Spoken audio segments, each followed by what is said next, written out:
Dengan demikian pengertian komunikasi. Komunikasi adalah proses penerimaan dan penerima informasi atau pesan antara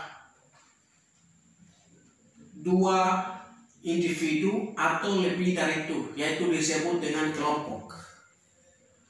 Dengan demikian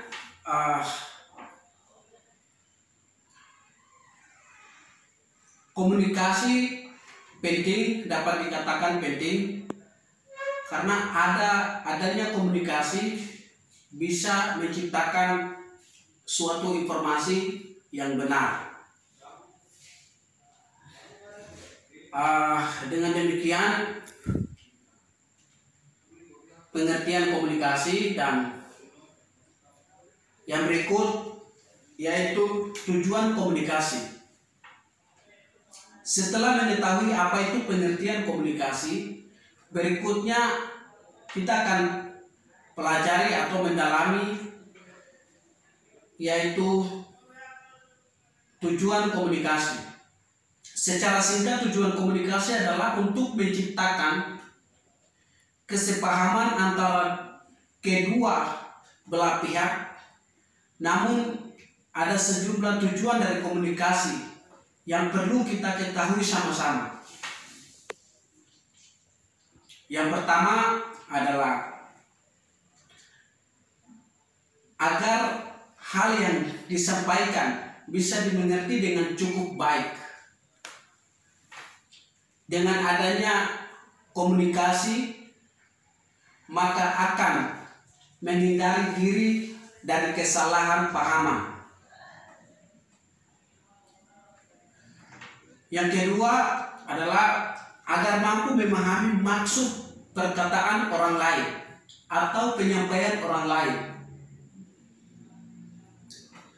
Yang ketiga, agar ide atau gagasan, pemikiran pribadi dapat diterima orang lain, terutama dalam gelaran tertentu, yaitu mungkin di dalam pertemuan atau rapat yang dilakukan. Dan tujuan informasi itu kami harus dengar baik agar apapun yang menjadi sumber informasi itu kami dapat menyampaikan dengan baik, atau agenda-agenda atau sesuatu yang dibahas. Yang berikut, yang keempat, yaitu penggerak orang lain untuk mengerjakan sesuatu, misalnya kegiatan kerja bakti, sosialisasi, dan sebagainya. Itu beberapa tujuan komunikasi. Kenapa komunikasi itu penting dan kenapa tujuan komunikasi itu sangat penting di dalam kehidupan kita sehari-hari. Mungkin beberapa 4 bagian yang tadi saya sudah bacakan, yaitu agar hal-hal yang disampaikan bisa dimengerti dengan baik atau dipahami dengan baik, agar mampu memahami maksud dan tujuan, yaitu maksud tujuan apa yang menjadi sesuatu yang dibahas atau informasi apa bisa kita pahami baik. Yang berikut, agar ide gagasan mampu pemikiran pribadi dapat diterima orang lain. Yang berikut adalah penggerak orang lain untuk mengerjakan sesuatu, misalnya kegiatan kerja bakti, sosialisasi, dan sebagainya. Ini artinya bahwa sesuatu yang dapat disimpulkan atau sesuatu yang dapat menjadi agenda dan perlu kita sampaikan kepada orang lain, agar apa yang dapat diagendakan, misalnya kerja bakti, sosial, atau sesuatu yang mau dikerjakan, agar melalui informasi yang kita sampaikan, melalui komunikasi yang kita lakukan, ada satu semacam pergerakan-pergerakan yang bisa dilakukan, atau bahkan tujuan apa yang menjadi bagian yang dipikirkan bisa dikerjakan bersama. Nah, itu tujuan-tujuan komunikasi. Yang berikut adalah fungsi komunikasi. Yang pertama, fungsi komunikasi. Internet mungkin sekarang di dalam perkembangan teknologi, mungkin internet itu sudah menjadi satu semacam komunikasi yang sangat baik. Untuk itu, selain itu, tujuan fungsi komunikasi juga dapat memberikan manfaat yang baik bagi Anda, bagi kita sekalian. Adapun fungsi komunikasi diantaranya ialah ada beberapa bagian yang di sini saya sudah tulis yang ada, yaitu yang pertama adalah untuk menyampaikan informasi. Yang kedua, sebagai penyampai pendapat agar dapat diterima oleh masyarakat luas atau yang berkaitan. Yang ketiga, sebagai bentuk interaksi dengan orang lain. Yang keempat, untuk menambah wawasan dan ilmu pengetahuan akan sesuatu hal yang melalui komunikasi nantinya akan terjadi transfer ilmu antara pihak satu dengan pihak lainnya. Yang kelima, pengisi waktu luang, misalnya dengan berbicara via telepon, chat, sosial media, video, dan sebagainya. Yang keenam, sebagai cara untuk membujuk dan mempengaruhi orang lain. Biasanya komunikasi semacam ini banyak mengandung unsur-unsur persuasif. Yang ketujuh adalah untuk dapat mengenal diri sendiri. Yang kedelapan, guna mengurangi ketegangan atau mencairkan suasana, misalnya ketika ada pertikaian atau perselisihan pendapat dalam rapat tertentu.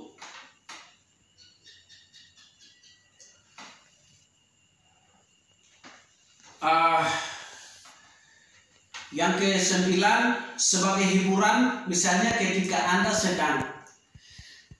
kita sedang jauh kemudian menghubungi teman jauh untuk sekedar mengobrol santai. Mungkin bagian ini sering kita lakukan ya, untuk selalu menjadi hubungan yang baik dengan orang lain.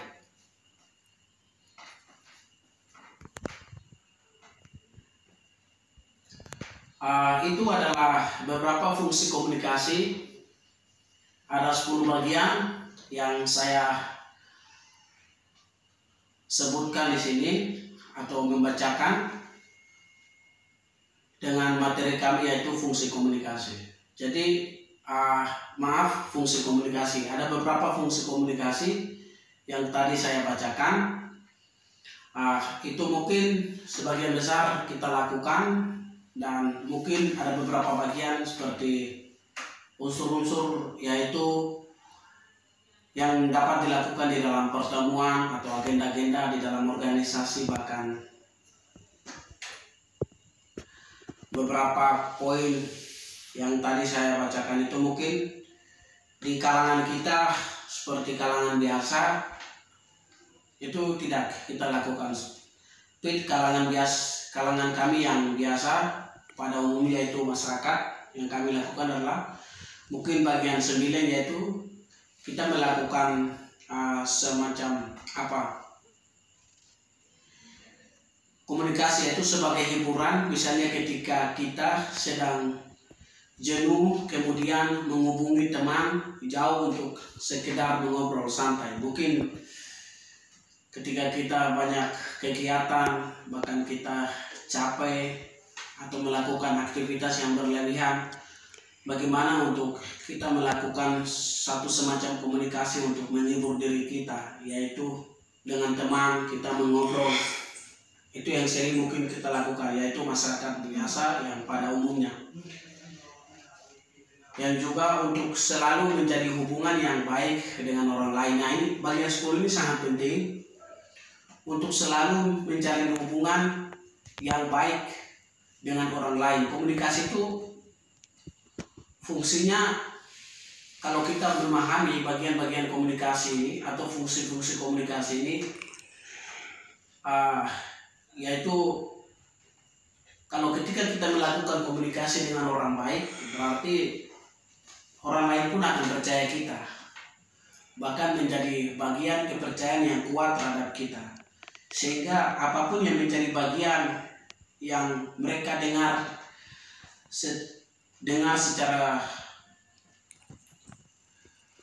dari penyampaian orang lain terkait dengan apa yang terjadi di dalam diri kita, yaitu sesuatu yang bersifat negatif, tapi mereka tidak bisa percaya begitu saja karena mereka sudah menyakinkan satu bagian di dalam hidup mereka, yaitu melalui komunikasi-komunikasi baik yang sering kita lakukan terhadap hubungan kita selama kita menjalani hidup. Maka untuk menjadi satu semacam titik untuk mereka memahami sesuatu yang mereka dengar itu sangat sulit sekali.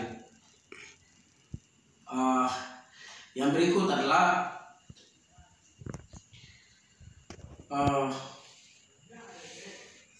sebagai penyampaian pendapat agar dapat diterima oleh masyarakat luas atau yang berkaitan, sebagai bentuk interaksi dengan orang lain. Mungkin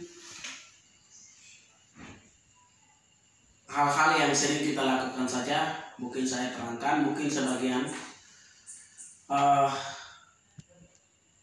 dari pembahasan ini mungkin saya pikir sudah dipahami. Dan yang berikut, yang penting yang tadi saya perhatikan di sini, yaitu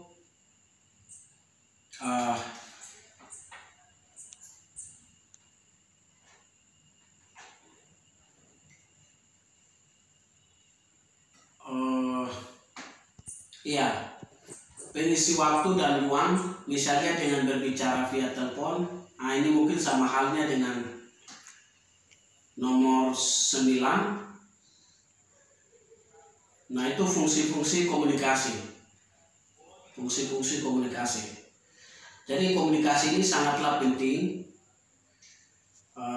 Banyak fungsi atau banyak manfaatnya ketika komunikasi ini selama kita menjalin hubungan dengan orang lain. Ketika kita manfaatkan dengan baik, maka banyak hal-hal yang kita akan capai atau banyak hal-hal yang kita akan dapat begitu. Mungkin terkait dengan ilmu komunikasi ini pendapat dari para ahli yang lainnya mungkin berpendapat beda-beda, tetapi di sini saya hanya meringkas saja. Yang berikut kita akan masuk di dalam, yaitu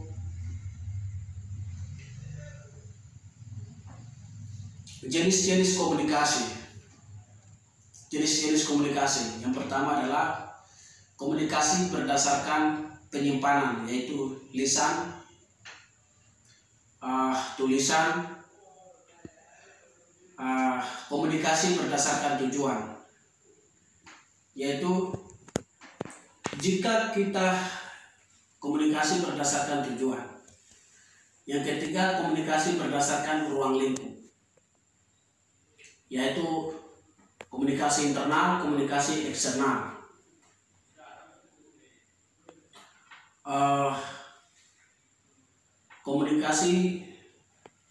Komunikasi berdasarkan penyampaian. Untuk itu komunikasi berdasarkan penyampaian, yaitu mungkin penyampaian secara lisan. Komunikasi secara lisan dimakna sebagai jenis komunikasi yang terjadi secara langsung tanpa ada batasan jarak, misalnya dalam suatu rapat, wawancara maupun percakapan biasa. Itu mungkin sangat sederhana sekali, itu sering kita lakukan di dalam kehidupan kita atau aktivitas kita sehari-hari. Komunikasi secara tertulis, yaitu merupakan jenis media komunikasi yang disampaikan atau dilakukan dalam bentuk tulisan, misalnya naskah, spanduk, undangan, dan sebagainya. Surat bisa, surat, undangan, ataupun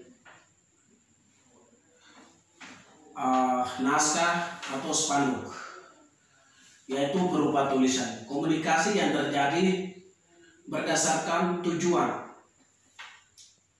Jika ditinjau berdasarkan tujuan, komunikasi dapat dikategorikan menjadi beberapa macam. Misalnya pemberian saran, pidato, perintah, ceramah, maupun wawancara.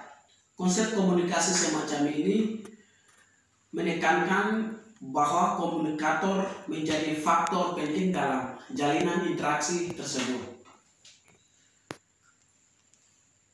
Nah, bagian ini komunikasi berdasarkan tujuan, yaitu sesuai dengan ulasan yang ada dalam materi ini yaitu jika komunikasi berdasarkan tujuan, yaitu beberapa macam, misalnya saran atau pidato atau saran, pidato, perintah atau ceramah maupun wawancara. Yaitu konsep komunikasi semacam konsep komunikasi berdasarkan tujuan. Nah, ini mungkin sering kita hadapi di dalam kehidupan kita sehari-hari. Mungkin saran atau pidato atau ceramah. Nah, ini mungkin sering kita ketahui bersama. Komunikasi berdasarkan ruang lingkup, yaitu internal dengan eksternal. Komunikasi internal merupakan jenis komunikasi yang menjadi dalam ruang lingkup organisasi maupun perusahaan. Contohnya, interaksi antara individu yang ada dalam ruang lingkup tersebut. Komunikasi internal biasa merubah komunikasi vertikal, horizontal maupun diagonal. Nah, ini tiga bagian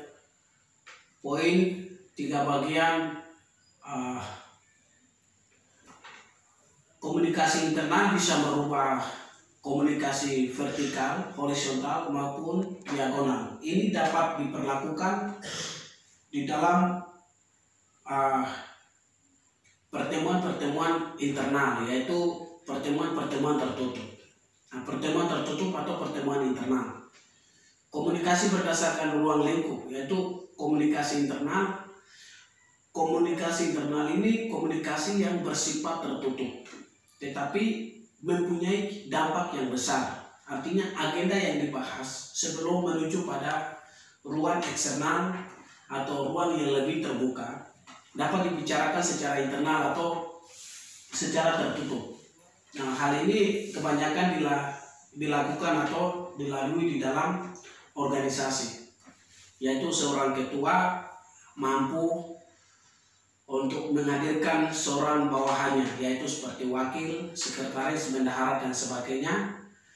Apa yang menjadi agenda yang akan dibahas di forum terbuka dan dapat dibicarakan terlebih dahulu di dalam forum tertutup, yaitu forum internal.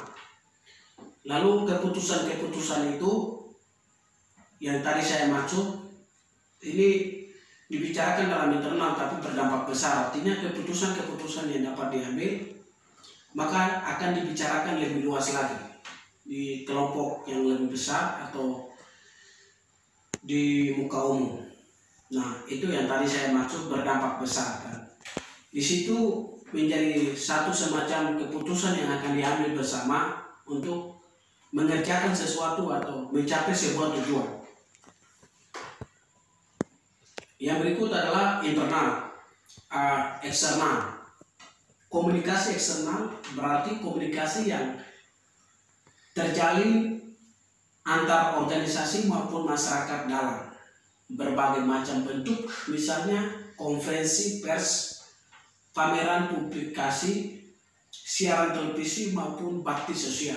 Nah, ini komunikasi eksternal ini merupakan komunikasi yang lebih kelompok atau lebih keluar, lebih forum. Jadi tidak dilakukan dengan pembahasan yang tadi saya bahas, yaitu terkait dengan komunikasi internal, tapi eksternal ini dia lebih langsung keluar. Jadi di situ ada peran penting yang terjadi antara peran masyarakat, peran seseorang yang mengarahkan, bahkan tujuan apa yang mau dicapai dibicarakan bersama. Makanya yaitu seperti misalnya konferensi pers, pameran, publikasi siaran televisi maupun bakti sosial. Mungkin di bagian ini ya, konferensi pers, pameran atau publikasi siaran televisi maupun bakti sosial ini sering kita hadapi atau sering kita ikuti bersama. Namun di sini saya mau garis bawahi bahwa eksternal ini dia lebih keluar atau lebih terbuka ruangnya. Jadi dia tidak perlu lagi dibutuhkan internal seperti apa yang tadi kita lewati bersama.